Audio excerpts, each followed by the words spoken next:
കാണൂ പരസ്യരഹിതമായ ഏറ്റവും പുതിയ എപ്പിസോഡുകൾ.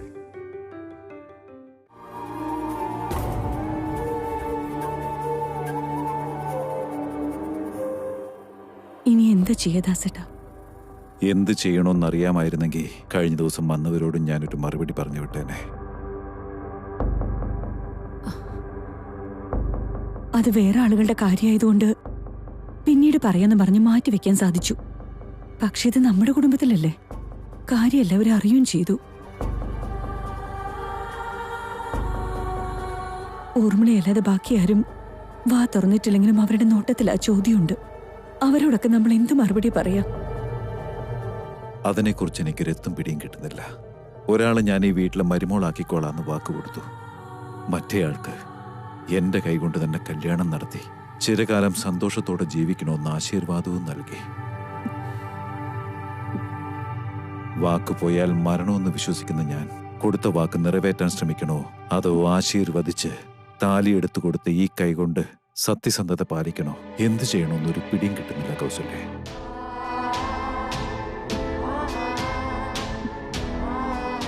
ഈ പ്രദേശത്തുള്ളവർ എന്തെങ്കിലും പ്രശ്നവുമായി എന്റെ മുന്നിൽ വന്ന ഉടൻ പരിഹാരം കണ്ടെത്തുന്ന ഞാനിപ്പോ പരിഹാരമില്ലാത്തൊരു പ്രശ്നത്തിന്റെ മുന്നിൽ ഉത്തരവില്ലാതെ അന്താളിച്ചു നിൽക്കാം. രണ്ട് ഭാഗത്ത് ന്യായമുണ്ട്. ഏതൊരു ഭാഗത്തേക്ക് ചാഞ്ഞാലും മറ്റൊരാൾക്കത് അന്യായമായി തീരും കൗസല്യേ. അമ്മാവാ വാ മോളെ.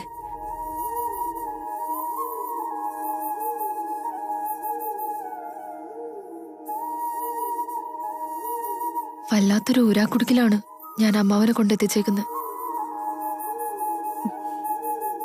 എന്റെ അനിയത്തിയുമായി എനിക്കുള്ള ബന്ധത്തിൽ കെട്ടുപിണഞ്ഞു കിടക്കുന്ന ഒരു ബന്ധമാണ് മോളെ ഇത്. ഒരിക്കലും ഇതൊരു ഊരാക്കുടുക്കല്ല.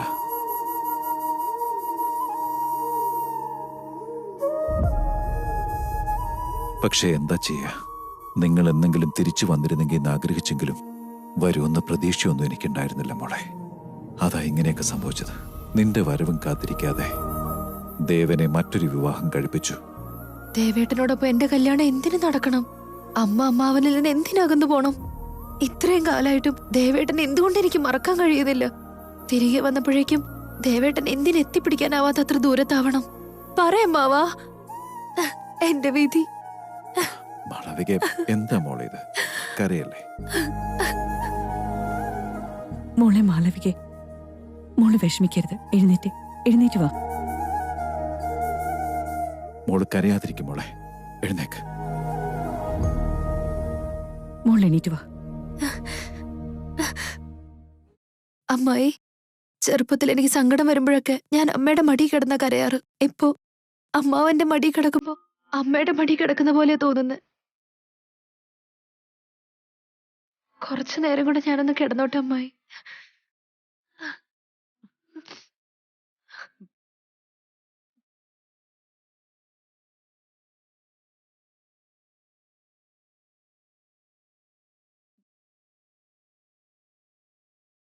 മോള് കരയാതിരിക്കെ, സാരമില്ല.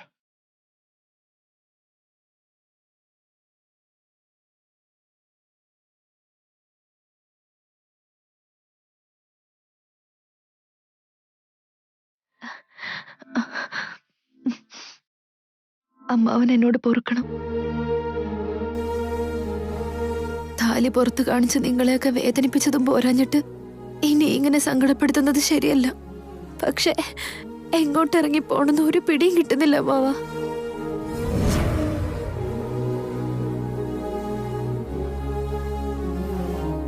എനിക്ക് ഓർമ്മ വെച്ചപ്പോ തൊട്ട് അമ്മ എന്റെ കൂടെ ഉണ്ടായിരുന്നത് വരെ ദേവേട്ടനാണ് നിന്റെ ഭർത്താവ്, അതിലൊരു മാറ്റം ഉണ്ടാവില്ലെന്ന് എപ്പോഴും അമ്മ എന്നോട് പറയായിരുന്നു അമ്മാവ.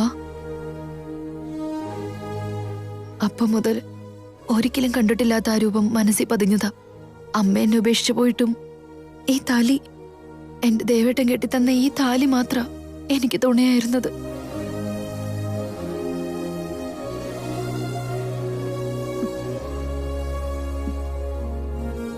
പക്ഷെ ഇവിടെ വന്നതിന് ശേഷം എന്റെ അമ്മാവനെ ഇതൊന്ന് അറിഞ്ഞപ്പോ തൊട്ട് ഓരോ ക്ഷണവും എന്റെ കണ്ണുകൾ ദേവേട്ടന് മാത്രമായി ഈ വീട്ടിൽ തിരഞ്ഞത്. അമ്മാവൻ അറിയോ, ഈ താലി ഞാൻ എല്ലാരെയും കാണിക്കാൻ തുടങ്ങിയപ്പോഴാണ് ദേവേട്ടന്റെ കല്യാണം കഴിഞ്ഞെന്നറിഞ്ഞത്. പിന്നെ ചിന്തിച്ചില്ല.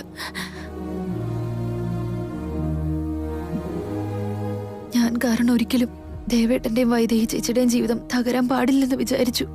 ഞാൻ ആർക്കൊരു പ്രശ്നമാവരുതെന്ന് കരുതി.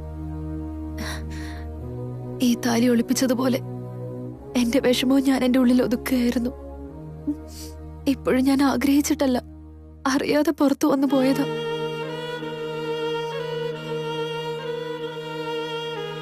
ഞാൻ ഇങ്ങോട്ടേക്ക് വരാൻ പാടില്ലായിരുന്നു. ഞാൻ വരാതിരുന്നെങ്കിൽ ഈ പ്രശ്നങ്ങളൊന്നും ഉണ്ടാവില്ലായിരുന്നു.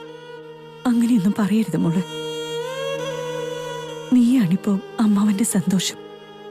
നിന്നെ ഓർത്തും നിന്റെ അമ്മയെ ഓർത്തും ദാസേട്ടൻ എത്ര വേദനിച്ചെന്നറിയോ? പ്രശ്നങ്ങൾക്ക് എങ്ങനെയെങ്കിലും പരിഹാരം കണ്ടെത്താനാവും. പക്ഷെ ബന്ധങ്ങളുടെ വില അതെന്തു കൊടുത്താലും നമുക്ക് തിരികെ കിട്ടില്ല മോളെ. ഇനി ഒരിക്കലും ഇങ്ങനെയൊന്നും പറയരുത്. അല്ല അമ്മായി, തിരിച്ചും മറിച്ചും ചിന്തിച്ചു നോക്കി.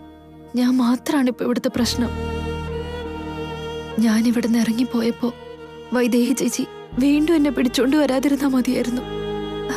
അതോടെ ഞാനെന്ന പ്രശ്നം തീരുമായിരുന്നു. തൽക്കാലം മോൾ ഇതിനെക്കുറിച്ചൊന്നും ചിന്തിക്കണ്ട. എല്ലാത്തിനും ദൈവം ഒരു തീരുമാനം കണ്ടെത്തിയിട്ടുണ്ടാവും. അതേ നടക്കൂ മോളെ. മോള് ചെല്ല്. ഒന്നും ആലോചിക്കാതെ സമാധാനമായിട്ട് ചെന്ന് കിടക്ക്. ചെല്ലു മോളെ.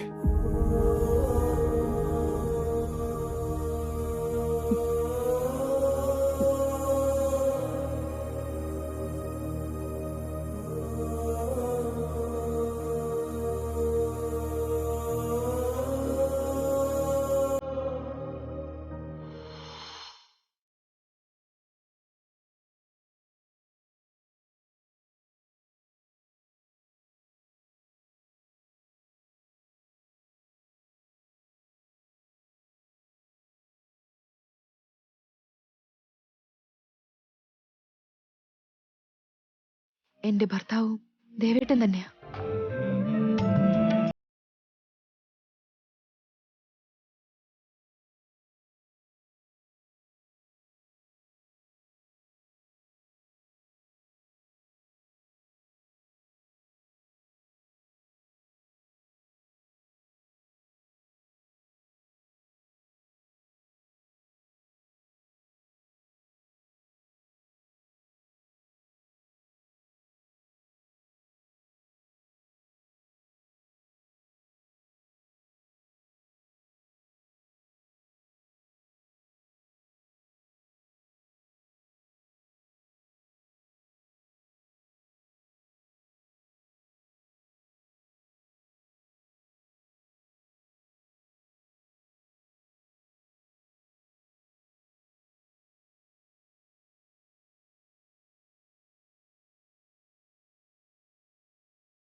ഇനി പാടു മധുമൊഴി നീ, ഹൃദയമുരുകിയ ഗാനം.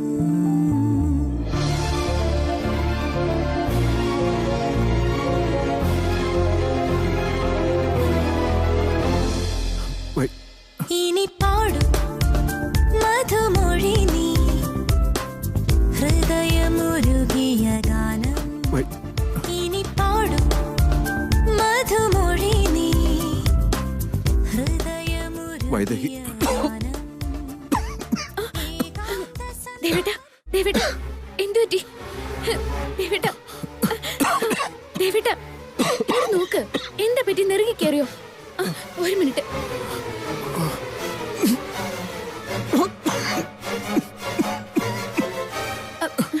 കുടിക്ക് ദേവേട്ടാ.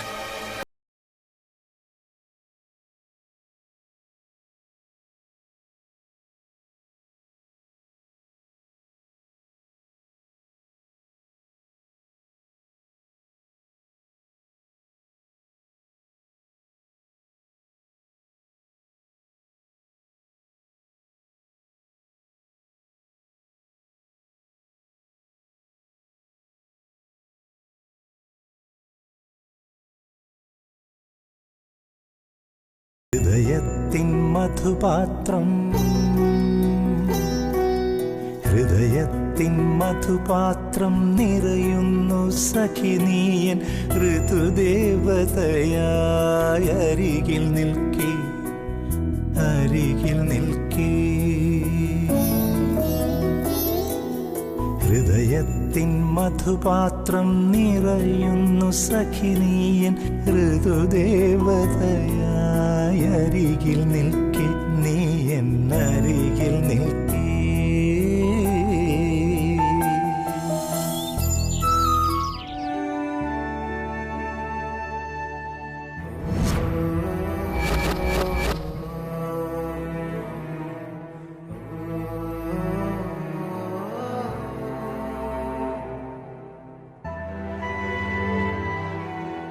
എന്റെ അമ്മ, എനിക്ക് വയ്യ. ഈ റൂമിലെ അന്തരീക്ഷവും മനുഷ്യരുടെ മാനസികാവസ്ഥയും എങ്ങനെയായിരിക്കുമെന്ന് ഞാനൊന്ന് ആലോചിച്ച് നോക്കുകയായിരുന്നു. അതിലൊരു മാറ്റവും.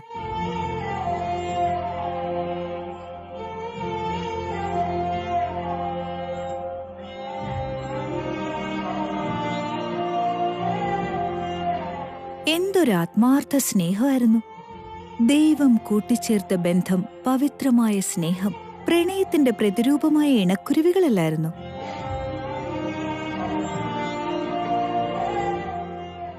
എന്നിട്ട് ദേ ഇപ്പൊ രണ്ടും രണ്ടു വഴിക്ക്. പാവം. ഇങ്ങനെ സംഭവിക്കുമെന്ന് സ്വപ്നത്തിൽ പോലും വിചാരിച്ചു കാണില്ല അല്ലേ? ജീവിതമാവുമ്പോ ഇങ്ങനൊക്കെ തന്നെയാ. ഒരു ക്ഷണം കൊണ്ടാ എല്ലാം തകിടം മറിയുന്നത്. എന്റെ ഭർത്താവ് ഇപ്പൊ വീൽ ചെയറിലാണെങ്കിലും കാശിന് കൊള്ളാത്തവനാണെങ്കിലും എനിക്ക് വീട്ടിലെ മൂത്ത മരുമകളാണെന്നൊരു ടൈറ്റിലുണ്ട്. പക്ഷേ നിനക്കോ?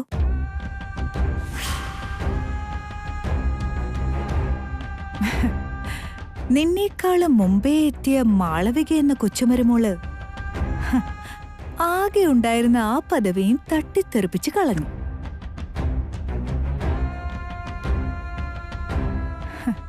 ഇനിയിപ്പം നിന്നേക്കാളും മുൻപേ ഉണ്ടായിരുന്ന ആളിവിടെ എത്തിയ സ്ഥിതിക്ക് പഴയ പദവി അധികാരമൊക്കെ ഇനി ഉണ്ടാവോ? അതോ തെരുവായിരിക്കുമോ ശരണം?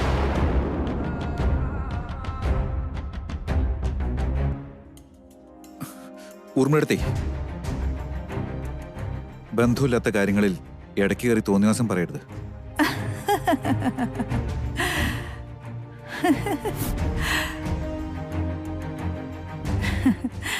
ബന്ധമില്ലാത്ത കാര്യങ്ങളോ? ദേവൻ എന്തൊക്കെയായി പറയുന്നത്? എനിക്കും ഈ വീടിനും തമ്മിൽ ബന്ധമുണ്ട്. ഞാൻ പറയുന്ന വാക്കുകൾക്കും നിങ്ങൾക്കും തമ്മിൽ ബന്ധമുണ്ട്.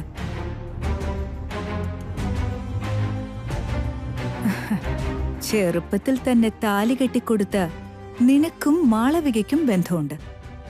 ഇത്രയേറെ ബന്ധങ്ങളുള്ളപ്പോ അതുമായി എല്ലാ തരത്തിലും ബന്ധമുള്ള ആള് തന്നെയല്ലേ ഞാനും? ഏത് വകുപ്പിലാ എനിക്ക് ബന്ധമില്ലാന്ന് പറയുന്നത് ദേവ? മാളവിക നിന്റെ ശരിക്കുള്ള ഭാര്യ തന്നെയല്ലേ? അതിനാദ്യം ഒരു തീരുമാനം ഉണ്ടാക്കുക. അങ്ങനെ തീരുമാനിക്കാൻ ഇനി ഒന്നുമില്ല. എന്റെ മനസ്സ് നിറച്ച എന്റെ വൈദേഹി മാത്രമേ ഉള്ളൂ. വൈദേഹി മാത്രമാണ് എന്റെ ഭാര്യ.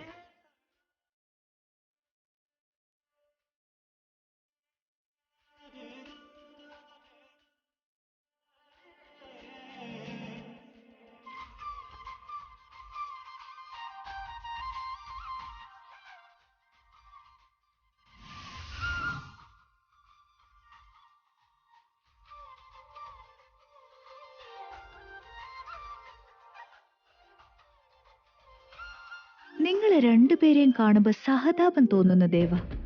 ദേവനിപ്പോ ഏതോ ഒരു മായാലോകത്താ. സത്യം എന്താണെന്ന് മനസ്സിലാക്കും. പാവം, ആ മായയിലേക്ക് ഇവളെങ്കിലും വലിച്ചിഴയ്ക്കാതിരിക്കും.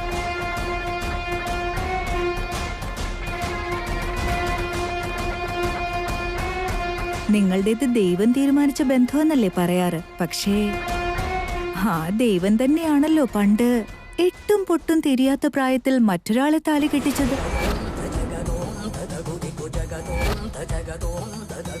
നിന്റെ അമ്മാവൻ നിന്റെ അമ്മായിക്ക് ചെറുപ്പത്തിലേ സത്യം ചെയ്തു കൊടുത്തതാ. അത് നിറവേറ്റാത്തതുകൊണ്ടാ വീട്ടിൽ ഇത്രയേറെ അരിഷ്ടതകൾ ഉണ്ടാകുന്നതെന്ന അമ്മയുടെ അച്ഛന്റെ ടെൻഷൻ. ഇങ്ങനൊരു കഷ്ടകാല സമയത്താണ് വാക്കുകൊടുത്ത അനുജത്തിയുടെ മകളുടെ തിരിച്ചുവരവ്. അവൾക്കും നിനക്കും ചെറുപ്പത്തിലേ തന്നെ കല്യാണം കഴിഞ്ഞതുമാണ്. എന്നിട്ട് ഇവളാണ് എന്റെ ഭാര്യ, ഇവള് മാത്രമേ എന്റെ ഹൃദയത്തിലുള്ളൂ എന്നൊക്കെ പറഞ്ഞ അവളെ നീ എവിടെ കൊണ്ട് സ്ഥാപിക്കും ദേവാ?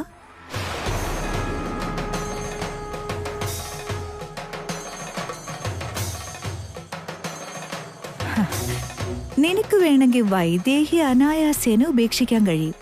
പക്ഷെ മാളവികയെ ഉപേക്ഷിക്കാനുള്ള അവസ്ഥയോ സാഹചര്യമോ ഒരിക്കലും ഉണ്ടാവില്ല.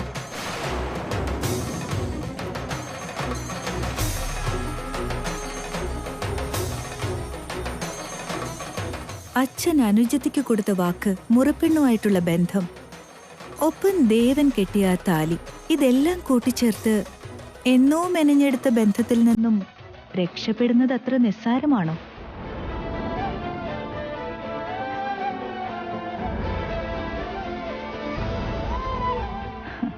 കാര്യം എന്ത് തന്നെയായാലും കഥ ഇപ്പോഴാ ഒന്ന് ചൂട് പിടിച്ചിരിക്കുന്നത് ദേവ. സസ്പെൻസ്, ത്രിൽ, എപ്പോ എന്താ നടക്കുക എന്നുള്ള എക്സൈറ്റ്മെന്റ്. ഓരോ ചുവടുവെപ്പിലും ആകാംക്ഷ കൂടിക്കൂടി വരിക. നോക്കാം, കാണാൻ പോകുന്ന പൂരം പറഞ്ഞറിയിക്കണോ?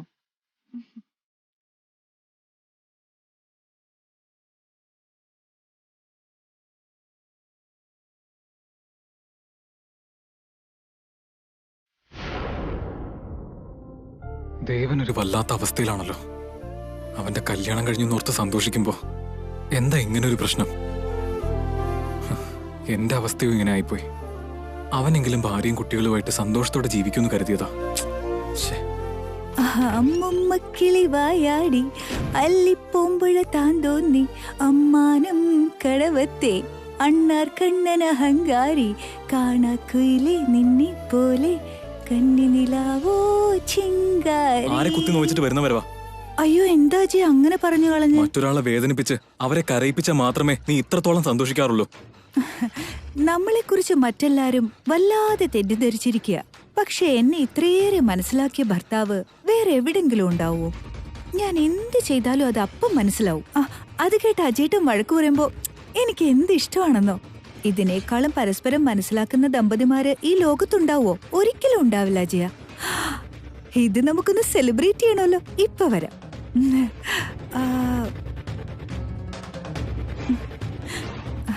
ഇത് കഴിക്ക്. കഴിക്കുന്നേ.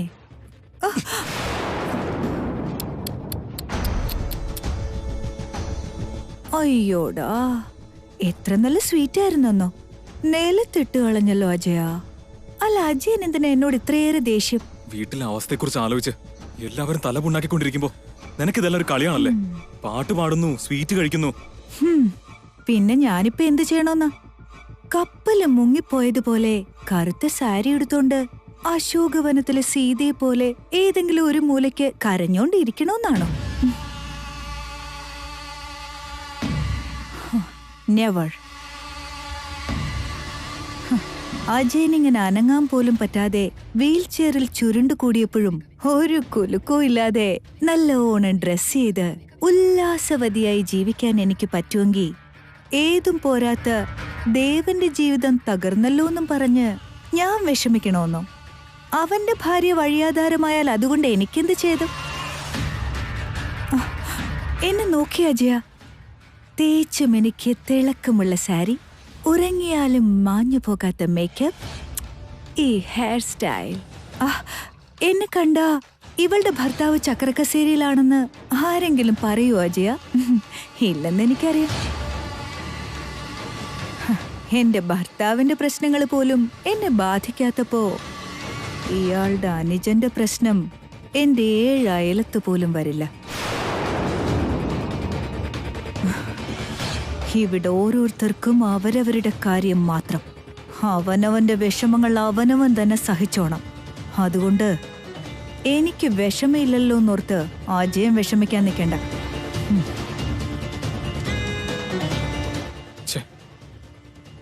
ഇവളീ ജന്മം മാറില്ല.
പെട്ടെന്നങ്ങനെ ആരോ ഒരാൾ കയറി വന്നെന്ന് കരുതി ഉപേക്ഷിച്ചു പോകാൻ പറ്റുന്ന ബന്ധമല്ല നമ്മുടേത്.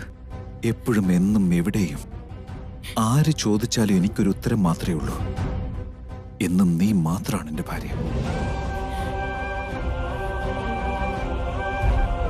കണ്ട ആ നിമിഷം തന്നെ നീ എൻ്റെ മനസ്സിൽ കയറിയതാ. പക്ഷെ കല്യാണം കഴിഞ്ഞപ്പോഴത് നീയല്ല എന്ന് ഞാൻ അറിഞ്ഞപ്പോഴുള്ള വേദന, പിന്നെ ദൈവാനുഗ്രഹം കൊണ്ട് മാത്രം നിന്നെ എനിക്ക് തിരിച്ചു കിട്ടേ. നിനക്ക് വേണ്ടി ഇത്രയൊക്കെ അനുഭവിച്ചിട്ട് ഇപ്പൊ ഇടയിലേക്ക് ഒരുത്തി കയറി വന്നെന്ന് കരുതി നിന്നെ എനിക്ക് അങ്ങനെ ഉപേക്ഷിക്കാൻ കഴിയോ?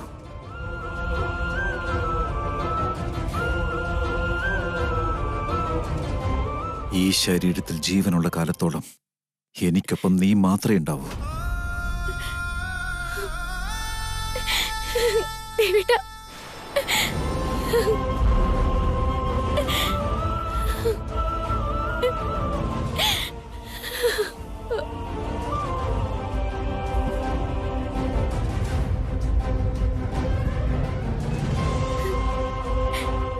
അന്ന് അച്ഛൻ വേദനിക്കരുതെന്ന് കരുതിയ ദേവേട്ടനെ ഞാൻ അകറ്റി നിർത്തിയത്. പക്ഷെ അതിനുശേഷം അനുഭവിച്ച നരകയാതന, ദൈവാനുഗ്രഹം കൊണ്ട് മാത്രം ഒടുവിൽ എനിക്ക് എന്റെ ദേവേട്ടനെ കിട്ടിയത്.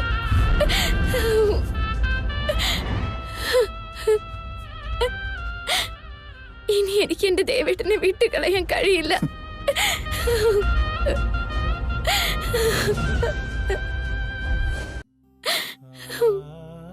ഇത്രയും എടുത്തിട്ട് വീണ്ടും അകന്നു പോയ അത് താങ്ങാനുള്ള ശക്തി എനിക്കില്ല ദേവേട്ട, ഇല്ല, എനിക്കില്ല.